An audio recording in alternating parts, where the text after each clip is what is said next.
Welcome back to जागो लाहौर। जनाब, अब कुछ बात कर लेते हैं जनाब खाने पीने के मयार के हवाले से।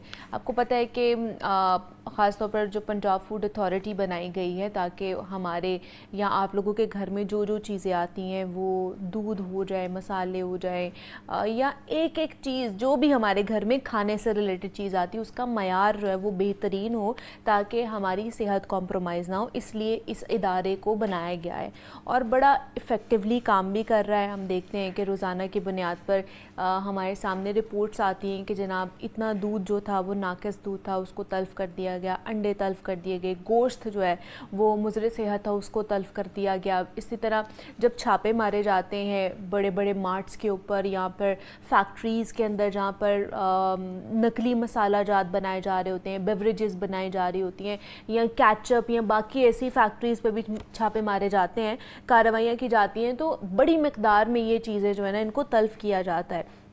तो आजकल दूध के हवाले से बहुत ज़्यादा क्यूरीज़ हमारे सामने आती हैं। हमारे घरों में जब दूध आता है तो हम उसको किस तरह चेक कर सकते हैं। दूसरा, फूड अथॉरिटी इस हवाले से क्या इकदाम उठा रही है। लास्ट जो हमारा सेगमेंट था या शो था उसमें हमने आपको बताया भी था कि फूड अथॉरिटी किस तरह दूध को चेक करती है कि ये ठीक है या नहीं है, तो वो हमने लाइव आपको दिखाया भी था कि उन्होंने उनकी पूरी वैन जो है वो किस तरह चेक कर रही थी, दूध की सैम्पलिंग कर रही थी। देन सर्दियाँ आ रही हैं, फ़िश का सीज़न है, तो उसके लिए हाइजीन किस तरह प्रॉपर, दुकानों के लिए क्या SOPs हैं। देन बच्चों के लिए एक न्यूट्रिशन प्रोग्राम जो है ना पंजाब फूड अथॉरिटी की तरफ से लेकर आया गया है, वो स्कूल्स में हो जाए, वो बाकी उसकी आगाही मुहिम भी चलाई जा रही है। तो ये तमाम तर चीज़ें जिसके ऊपर हमने आज बात करनी है। DG फूड अथॉरिटी हमारे साथ आसिम जावेद साहब मौजूद हैं, उनसे बात करते हैं। आसिम साहब, आपको वेलकम कहते हैं जागो लाहौर में। कैसे हैं? ठीक ठाक है जी, अस्सलाम वालेकुम, मैं खैरियत से हूँ। वालेकुम अस्सलाम। आसिम साहब, आजकल क्या चल रहा है? मैं तो कहूँगी कि कोई नई SOPs हैं, जैसे विंटर, सर्दियाँ आती हैं, गर्मियाँ आती हैं, कुछ चेंज हो जाता है ना कि SOPs चेंज हो गए, ये एहतियाती जो तदाबीर है वो चेंज हो जाती है। हमारे घरों में भी सर्दियों से गर्मियों में जा रहे हैं, गर्मियों से सर्दियों में जा रहे हैं जी। खाने पीने के जो है ना वो तौर तरीके चेंज हो गए, लिबास पहनने के तौर तरीके। तो फूड अथॉरिटी की भी कोई चेंजिंग्स आती हैं SOPs में या नहीं आती हैं? देखिए, फूड अथॉरिटी में ये कहता हूँ कि पूरा एक पैकेज है। वो इस तरह से कि पंजाब फूड अथॉरिटी जो है उसने हर सीज़न को मद्देनज़र रख के अपनी कैंपेन्स को करना होता है, क्योंकि हर सीज़न के अंदर जो लोगों की डाइट प्लान है वो चेंज हो जाता है।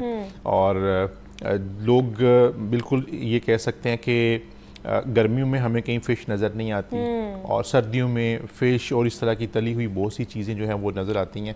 और इसी तरह से सर्दियों के अंदर लोग जो हैं वो घरों के अंदर क्या कह सकते हैं कि इस तरह की दाल और इस तरह की चीज़ें भी वो बनाते हैं। और स्पेशली जो सिट्रस है उसका भी इस्तेमाल जो है वो ज़्यादा किया जाता है। तो सर्दियों के हवाले से बिल्कुल पंजाब फूड अथॉरिटी ने अपने कैंपेन जो है वो उसको बिल्कुल आगाज़ के करीब है। मैं ये बताना ज़रूरी समझता हूँ कि पंजाब फूड अथॉरिटी CM साहबा के विजन के मुताबिक 4 मेजर चीज़ों के हवाले से हम काम करते हैं। एक तो है अडल्ट्रेशन फ्री पंजाब। ठीक है। उसमें यह है कि ज़ीरो टॉलरेंस अगेंस्ट द मिलावट माफिया, बेशक वो दूध वाले हों, वो गोश्त वाले हों, बेशक वो बेवरेजेस वाले हों, पानी वाले हों, उनके स्पाइसेस वाले हों, उनके ऊपर ज़ीरो टॉलरेंस है। अगर मिलावट साबित होगी तो FIR हम करते हैं, कानूनी तौर पर उनको परसू करते हैं। दूसरा ये है कि फूड सेफ्टी मिशन। अब फूड सेफ्टी मिशन के अंदर जो है हमने लोगों को एजुकेट करना है, लोगों को बताना भी ज़रूरी है कि उनके लिए बेहतर ग़िज़ाएँ कौन सी हैं। कुछ दिन पहले हम एक अंदरूनी शहर के मोहल्ले में गए तो वहाँ पे जाली दूध तंग गलियों के अंदर जो है लोग बना रहे थे। अच्छा। तो जब हमारी टीम गई तो लोग उनको प्रोटेक्ट करने के लिए कि ये तो हमारे मोहल्लेदार हैं, इनको आप जो है ना मतलब ऐसा करने दें। फिर हमने लोगों को उनको बताया कि ये दूध नहीं है, ये एक केमिकल्स वाला महलूल है जिसके अंदर जो है मुख्तलिफ केमिकल्स शामिल हैं जो कि मुज़र सेहत हैं। इससे आपका हार्ट अफेक्ट हो सकता है, इससे आपका लंग्स अफेक्ट हो सकते हैं, किडनीज और लिवर इफेक्ट हो सकता है, और it's a kind of slow poisoning. इससे उन्होंने इस बात को तस्लीम किया कि पंजाब फूड अथॉरिटी वाले सही कह रहे हैं। तो ये जो फूड सेफ्टी मिशन है उसका मकसद है लोगों को एजुकेट किया जाए, उनको बताया जाए कि हेल्थ हैजर्ड्स क्या वाबस्ता हैं इस मुज़र सेहत चीज़ के साथ, और वो अपनी जो फूड चॉइसेस हैं उसको चेंज और जो ग्रॉसरी वो लेने के लिए जाते हैं वो किस तरीके से उनको जो है वो देख सकते हैं, खुद अपनी आम नज़र से देख सकते हैं। और इसी मिशन के तहत हमने अभी लाहौर के अभी 4 हिस्सों में 4 मुख्तलिफ पॉइंट्स के ऊपर जो है वो कैंप्स भी लगाए हैं जहाँ पे फ्री मिल्क टेस्टिंग हो रही है, जहाँ पे आप अपनी न्यूट्रिशनल जो के हवाले से न्यूट्रिशन के हवाले से प्रोफाइलिंग करवा सकते हैं, आप अपना एक डाइट प्लान वहाँ से ले सकते हैं। तो ये पूरे लाहौर में हम जो है वो एक तरह से उसको फैलाएंगे, पूरा एक सर्कल कंप्लीट करेंगे ताकि आगाही जो है वो ज़्यादा से। तीसरी उसमें चीज़ ये है कि स्ट्रीट फूड सेफ्टी मिशन, ये भी सीएम साहबा का ही विजन था। उन्होंने हमें मीटिंग के दौरान गाइड किया और डायरेक्शंस दी।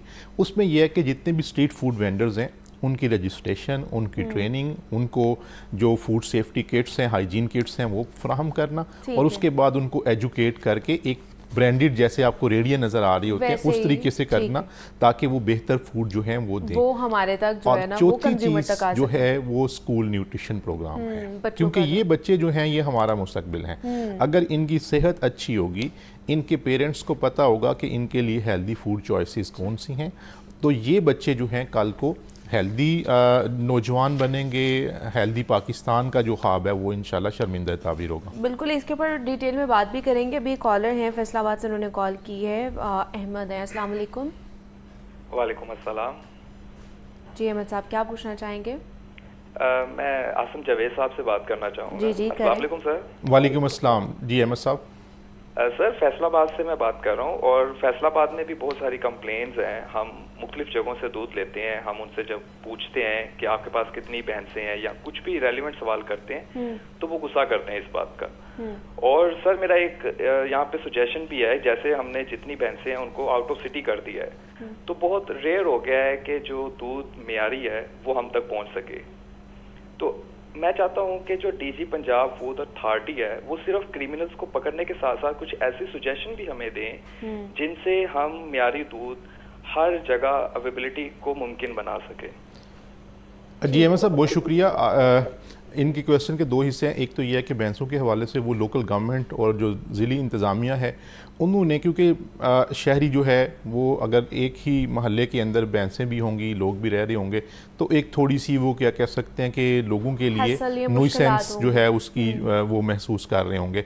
तो इस वजह से भैंसों को बाहर निकाले जाने का फ़ैसला किया गया। दूसरा ये है कि दूध के हवाले से हमारी कैंपेन चल रही है और हम उसमें लोगों को भी एजुकेट कर रहे हैं कि किस तरीके से मतलब दूध सही के क्या जो है ना वो किस तरह से वो देख सकते हैं।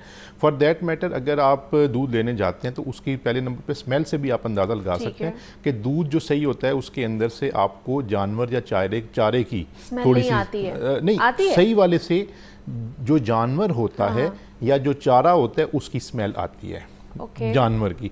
अगर इसके अलावा आपको केमिकल्स टाइप की कोई स्मेल आ रही है, और दूध की स्मेल जो होती है या खुशबू या बू जिसे कहते हैं वो बड़ी प्लेजेंट होती है, और अगर केमिकल्स वाला है तो उसकी जो स्मेल होगी वो प्लेजेंट नहीं होगी, वो अनप्लेजेंट सी होगी।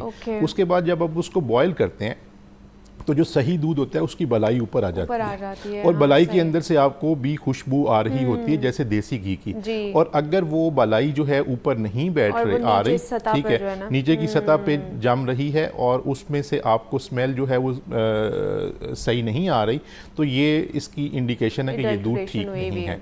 मजीद ये है कि आप मिल्क टेस्टिंग लेबॉर्ट्रीज हमारे पूरे पंजाब में हमारे दफातर में मौजूद हैं, और लाहौर में तो हम मुख्तलिफ एरियाज़ में जाके कैंप्स कर रहे हैं, तो वहाँ से भी दूध चेक करवा सकते हैं।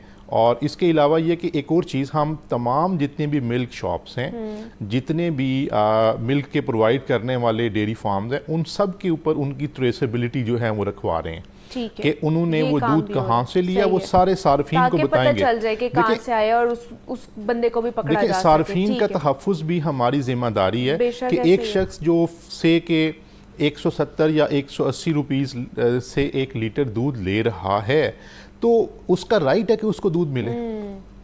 वो अलग, अब वो केमिकल्स के तो पैसे नहीं दे रहा, वो अपने घर में एक ग़िज़ाइयत वाली चीज़ लेके आना चाहता है, वो बीमारी वाली चीज़ तो नहीं लेके आना चाहता। तो हम सार्फिन को एजुकेट भी कर रहे हैं और ये भी इंश्योर करवा रहे हैं कि दूध ही बिके, जिसकी शॉप से, जिसकी मतलब डेयरी फार्म से या जिसकी गाड़ी से भी जो गैर मयारी दूध है या ट्रेस हो सके, ट्रेस हो सके। एक और कॉलर हैं आरिफ वाला से, शाहिद साहब ने कॉल किया। अस्सलाम वालेकुम। जी वालेकुम सलाम जी। मुनीबा आतिफ साहबा जी, क्या हाल है सर? और DG Punjab food authority Asim Javed साहब, सर अस्सलाम वालेकुम जी। वालेकुम सलाम शाहिद साहब। जी आसम साहब, मैंने आगे भी 12 दफा आपसे बात हुई थी सर मेरी मिलत के बारे में। मैं जिस इलाके से बिलोंग कर रहा हूँ, ये इलाका है थाना अहमदियार, आरिफवाला से 25 किलोमीटर। आरिफवाला से 25 पे कौन सा इलाका? थाना अहमदियार जी। थाना अहमदियार। हाँ, बेली दिलावर, मरले चौक, मरले बहावन नगर से ये बेली दिलावर आते हैं, बेली दिलावर से चौक मरले, इधर से थाना अहमदियार, थाना ये इनका रूट है आपके दूध वालों का। और में जहाँ भी दूध जाता है सभी आपके डॉक्टर साहबान, पाकपतन को जो आपकी है वो इसी में जिला डिस्ट्रिक्ट पाकपतन की तहसील है आसपास। तो साहब मेरी आपसे, वो तो जो दूध वाला था वो तो जू का तू ही है, वो उसी तरह ही है जैसे मेरी आपसे सर बात हुई थी। उसमें कोई नहीं, वही उसमें कास्टिक सोडा, वही सरफ, वही सब कुछ, वही चिल्लर वगैरह सब यूं का तू, जैसे वो नफली नमाज पढ़ रहे थे वैसे ही पढ़ रहे हैं सब। और दूसरे बात सर ये मेरी अर्ज है आपसे, गुजारिश है कि ये जो हम कसाब लोग हैं हमारे अड्डों पे बैठे हुए, आपको पता है सर, आप जो ये अड्डे होते हैं ना गाँव के नजदीक तरीन छोटे छोटे अड्डे होते हैं, इनके ऊपर कसाब बैठे, उनके ऊपर भी आपका होता है सर कुछ गोश्त के मतलब? जी शाहिद साहब बहुत शुक्रिया। शाहिद साहब इन्होंने पहले भी मैडम कॉल किया था आपको कॉल और इनका पॉइंट जो है वो अभी वो नोट कर लिया है मैंने। मरले वाला जगह इन्होंने बताया है आरिफ वाला के पास, ठीक है। तो दो चीज़ें हैं, एक तो ये है कि ये जिस एरिया की बात कर रहे हैं ये एक तरह से बात करते हैं। डीजी साहब ब्रेक लेनी है मैंने, ब्रेक से वापस आते हैं तो फिर इसके ऊपर मज़ीद बात करते हैं।